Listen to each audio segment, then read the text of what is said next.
am going to present to you on turning the Titanic around. And Professor Downs said, how would I do that in 20 minutes? Well, luckily I don't have to. What I want to do is share with you how two Jamaican organizations actually did that.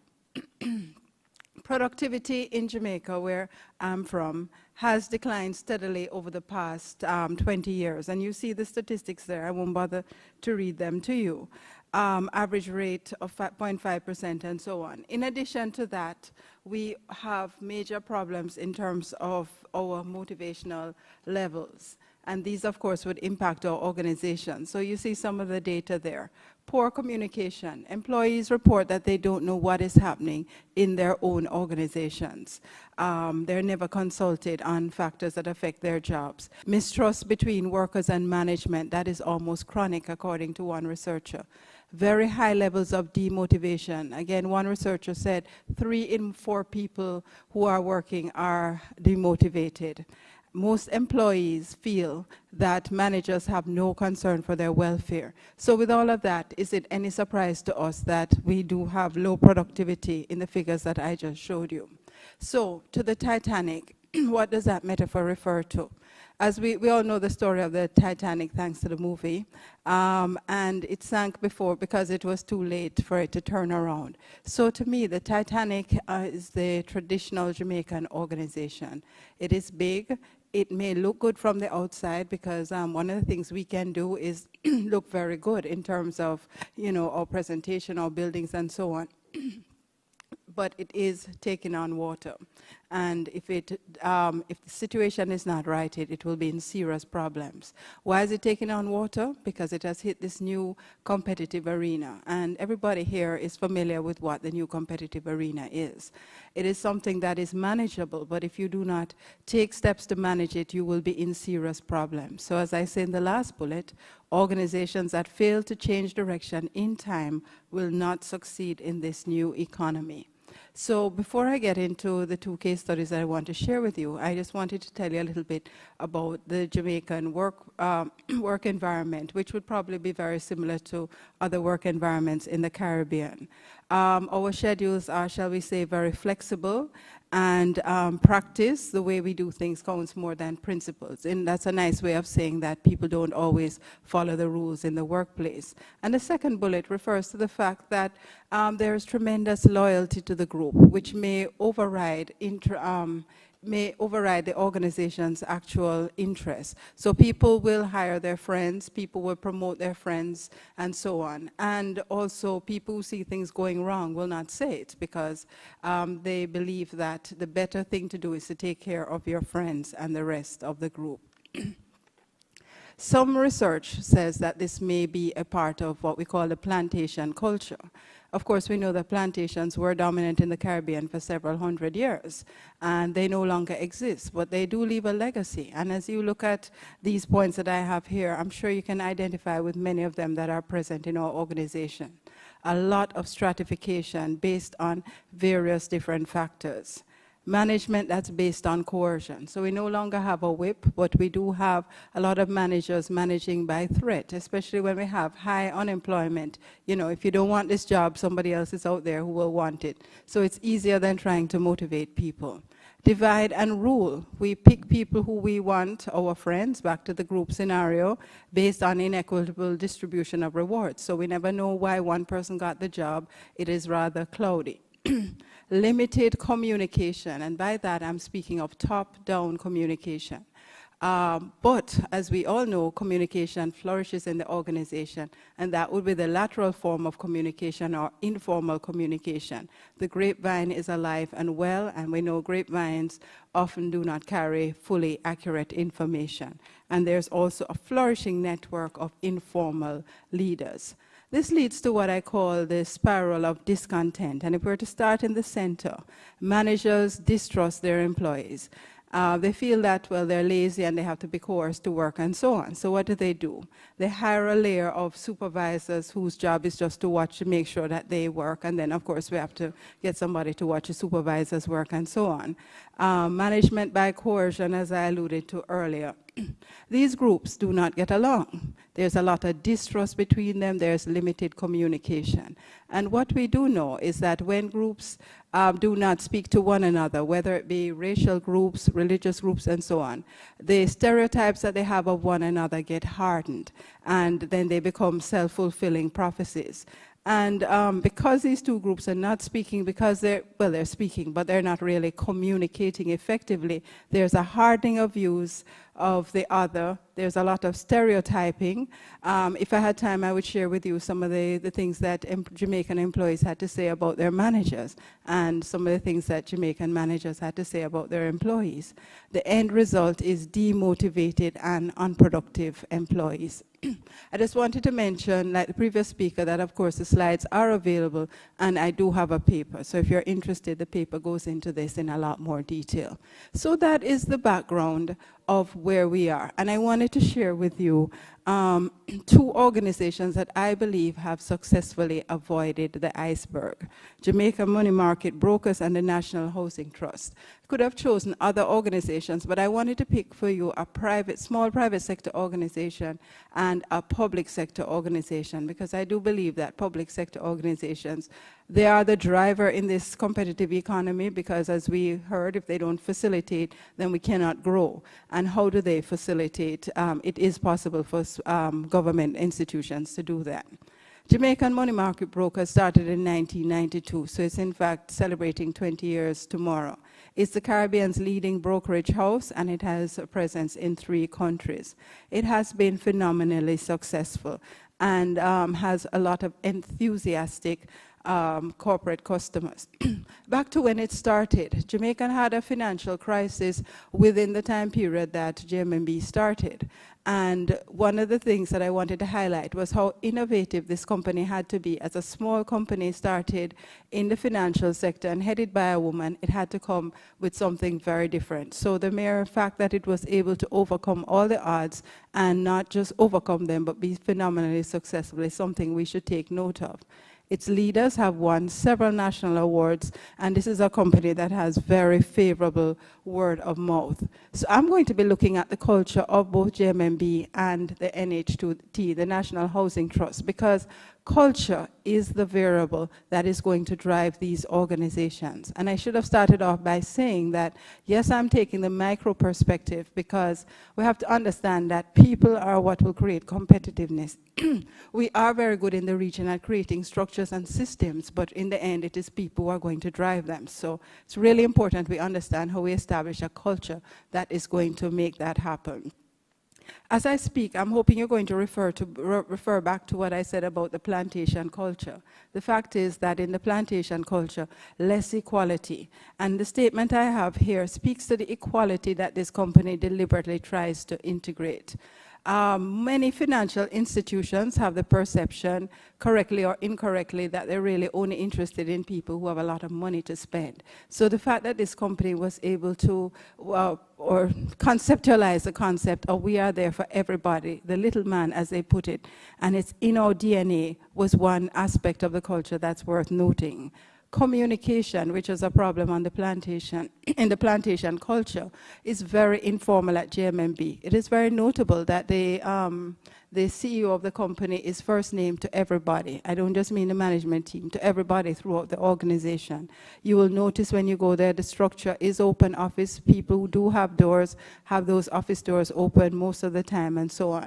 What I have in brackets, the cleanup, is one of the aspects that I wanted to highlight about this company. Communication, we often say, is the lifeblood of an organization, but many people don't pay attention to it. This is something that they do. They have a structured mechanism for when the inevitable conflicts occur, creating this mechanism so that people, management, right down to the rest of the organization, actually have the structured and facilitated mechanism for clearing up these problems. So they understand the value of communication, and they are driving it throughout the organization. Caring relationships, and you will see that I have 3 names there: vision of love, client care commitment, and partnership agreement. These are 3 documents that encode the values. We're looking at values-driven organizations.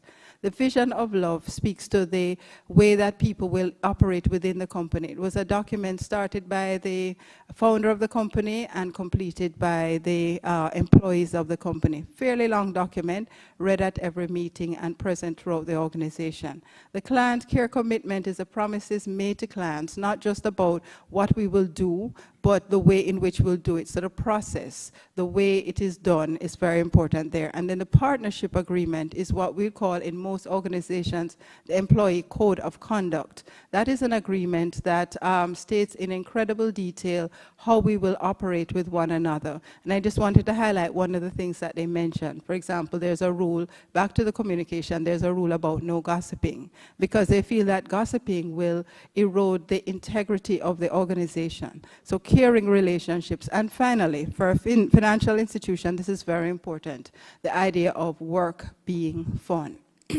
So how do we make this happen? Well, first of all, they begin with who do you hire? So there's psychometric screening, 2 sets of psychometric screening used. And in this, attitude is valued more highly than skill. Strong socialization, 1 day is dedicated to just focusing on the culture. The values, as I indicated to you, they're outlined in the 3 documents I mentioned earlier. And they make sure to use up those documents constantly in every aspect of the organization. The rewards are performance-based. So remember in the plantation system, we said that it's not quite clear sometimes who gets rewarded and why. It's very transparent. It's based on what we call stretch goals. So people can't easily achieve those goals, but if they put their effort into it, they can. And then benefits that are focused on enhancing the life of the employee. So childcare, a gym, and healthy meals are provided. Led very much by leaders. It is telling that the former CEO, her title, she stepped down for personal reasons, but she still works with the company, family member, and her title is Group Executive Director, Culture and Leadership Development. This is an HR role, and this is headed by a former CEO. And the picture you see there is of the founder of the company, who unfortunately died 6 years after founding it. But in terms of culture, which we know is the way we do things in the company, she is still very much alive. You'll go into every branch of the company, you'll see her picture there in the company. Her story is available on the website, and as I said, it's a story that's told and retold. The purpose of that is to keep the values alive. And by doing it through this individual who I think I mentioned is a single mother, 5 children, had to start a company in an organization, in a sector that's not really led by women, that is meant to inspire the employees and the customers alike.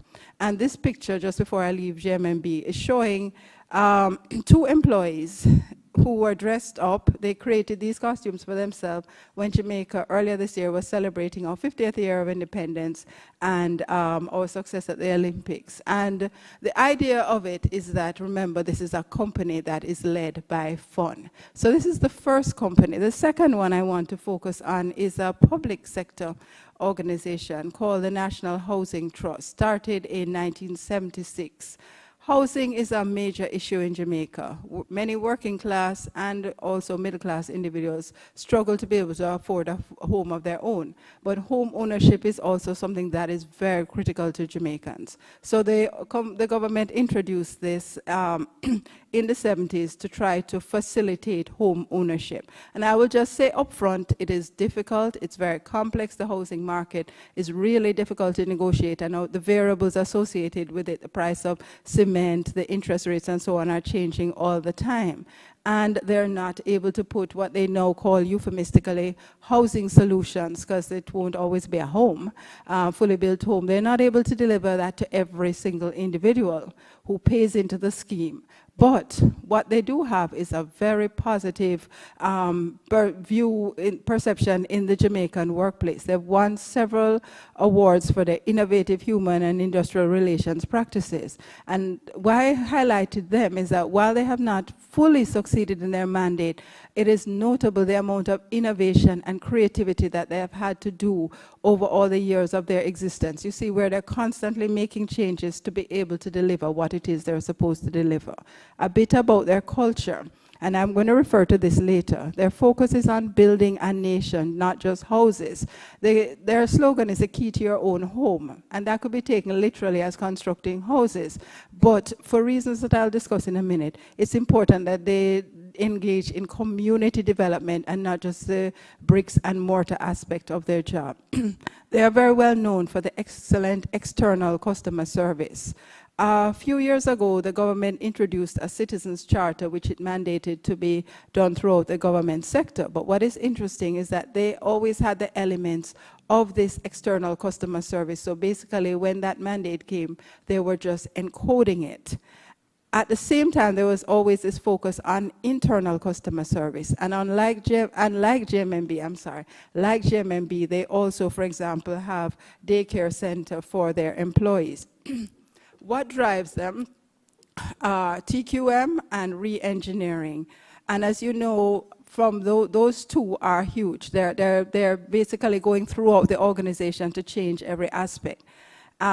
If you look at the second bullet, remove irritants for customers and distractions for employees. So an irritant for customers, for example, is government agencies typically work when we all work, so we have to take time off work in order to go to them. This is one of the organizations that innovated starting off early, so you can go to them at 7:30 and get to your work by 8:30 or 9. Why did they do that? Because they had a number of employees who were also getting to work way before time because of their commute, very similar to Trinidad, and not being able to start work. So they married the two of them together and created something that worked for both of them. But that was driven by a recognition of the needs of customers and the needs of employees. Secondly, on the issue of the daycare, it was because employees were bringing their children to work after the children had finished school. It was becoming a distraction.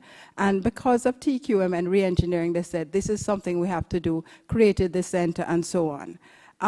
They have benchmarked international organizations. As a government entity, they could have chosen to just benchmark other public sector. They have benchmarked, only of the 10, only one is a public organization. The other 9 are private sector. They have trained and developed a cadre of leaders and pushed the training right down, so we have leadership throughout the organization. And again, performance incentives based on performance review. You can get up to 15% of your pay through your performance, so it's very transparent. As we talk about the tone at the top, one of the things that was very fascinating to me about NHT is that when they started the TQM, their leader at the time went along with 2 of his senior managers to training overseas. The training took 2 weeks.